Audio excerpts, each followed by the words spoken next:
Yes, Kenya. Tamu sana, tamu sana, tamu sana, yes. We are still working on the list of Azimio members of parliament who were absent in parliament when the finance bill was being debated. One such member of parliament is Babu Owino. Some few minutes ago, Babu Owino came out to defend himself as to why he was absent during the debate. Listen to this before we continue. Thank you very much, fellow Kenyans. Today I went to Parliament at around 9:30 a.m. with the intention to debate the finance bill. At around 11 a.m., the Speaker made a ruling that the debate would take place today up to 9 p.m. Then the debate will proceed from next week on Tuesday. Thereafter, voting will take place. Then, after that, based on that decision, I approached Honorable Pio and I explained to him my situation, that tomorrow I will be having my defense hearing at Milimani Law Courts, that I needed to meet my lawyer for preparations. Then he okayed and I just left. And as we speak, I'm still with my lawyer. I'm still preparing for my case tomorrow at Milimani Law Courts.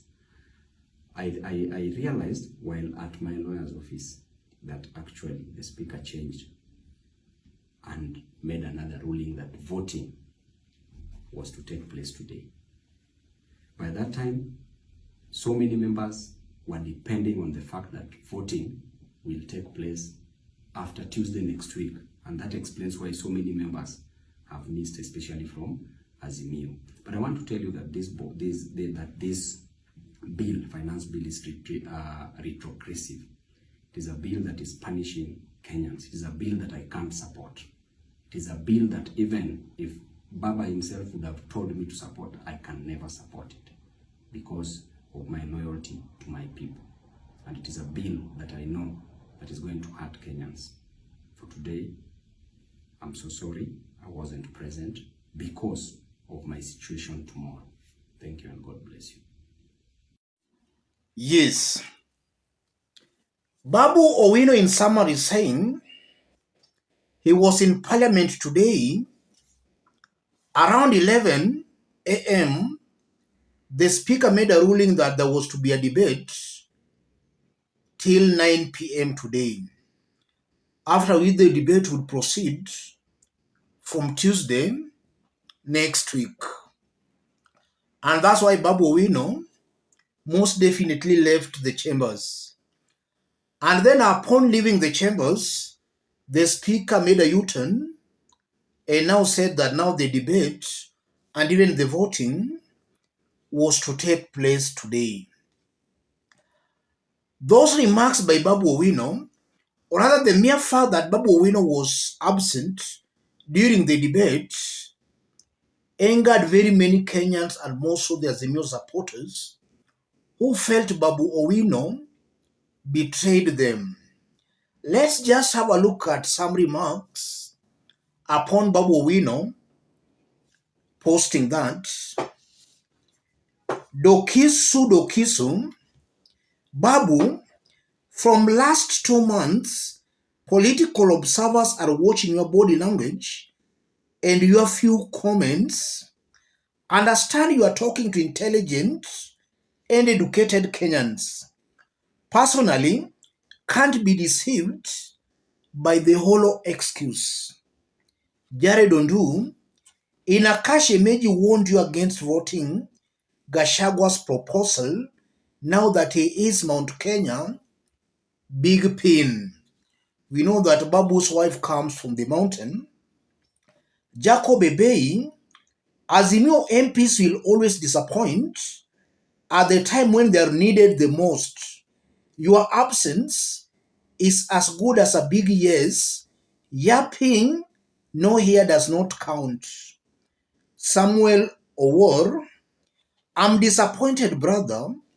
If you did not vote against the punitive bill, then you are the same as the MPs who voted for it. All the best in your case, Mungu mbele. And then there is somebody here called Amondi Okumu. Is tomorrow today? Ne wewalo Bwana. Endu wise fool, cowards will never inherit the kingdom of heaven. Eddie Mokaya Omwenga, you were elected for these moments, not your personal cases in court. We shall revisit. I think there are so many that we can't go through all of them. There is somebody here saying, let me excuse, shame on you, Babu. There are so many. I want us to dig deep into those sentiments by Babu Owino. For Kenyans to have a glimpse of what might be happening behind the scenes. We are still preparing a full list of Azimio leaders who went missing. If you are watching us but you are not yet subscribed, subscribe, give this video a like. Let's proceed. Yes. Those are just some of the comments by disappointed Kenyans. And so many Kenyans were disappointed when Babu Owino went missing. And that is because Babu Owino has been coming out as a very promising leader, a leader who so many Kenyans, especially as the new supporters, were putting their hopes on. So his absence at a critical moment like this, very many of Azimio supporters clearly felt disappointed. What are the games being played here, ladies and gentlemen? If you look at all the elected leaders, both from Kenya Kwanza and from Azimio, who went missing during the debate, there are only two major explanations. The first explanation, the leaders went missing because they never wanted to be seen to be supporting that bill. Because it's a fact, the ground is against that bill. So for a leader to be seen supporting that bill, it means that leader is setting himself or herself on a collision path with the ground. So the leaders who went missing, they never wanted to be seen as supporting that bill. Inwardly, they might have loved or longed to support it, but they were just afraid of supporting it. And then the second explanation, it's also a fact that the leaders who went missing, both from Kenya Kwanza and from Azimio, they never wanted to be in the bad books with William Samoei Ruto. So in other words, we can say they are cowards who felt scared of William Ruto's recent threats. Because we can still remember, Ruto warned and made it very clear that he wanted to see any leader who was going to oppose that bill. So it's also possible that the leaders who were not present, both in Azimio and Kenya Kwanza, they never wanted to be in the bad books with William Samoei Ruto. I feel strongly that those are the main reasons why the leaders who went missing today were missing. And now if you look at it from another angle, chances are also very high that the government might have used that strategy to actually make sure that Azimio leaders never attended the debate.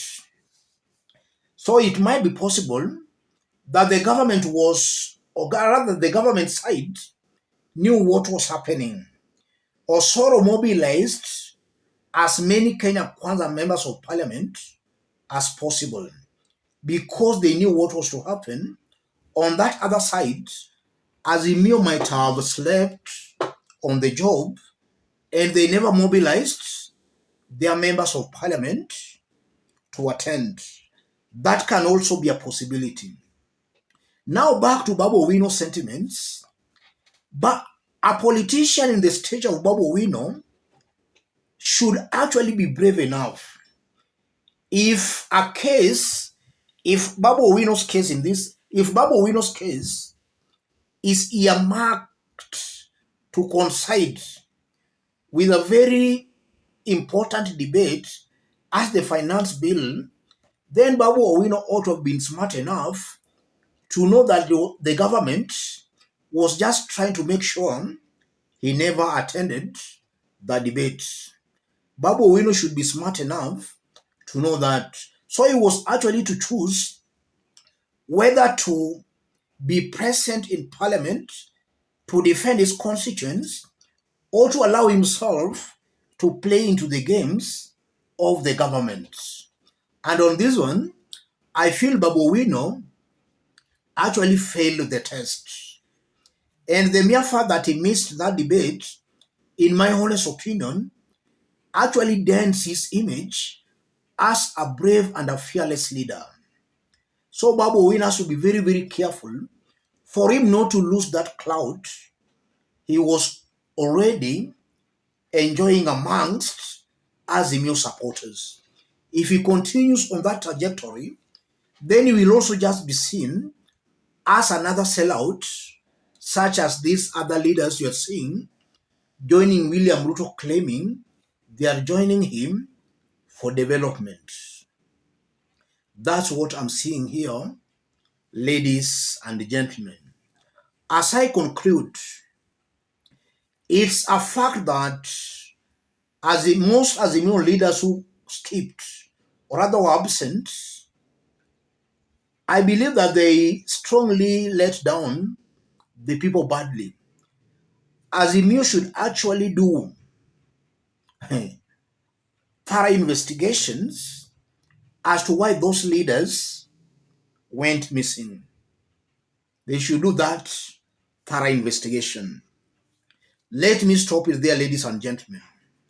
But just as I did indicate when we were starting, if you are watching us but you have not yet subscribed, subscribe, give this video a like. And to those contributing from Nudin Salash from Kajiado, channel your contributions to the number below. Let's meet in our next analysis. Thank you.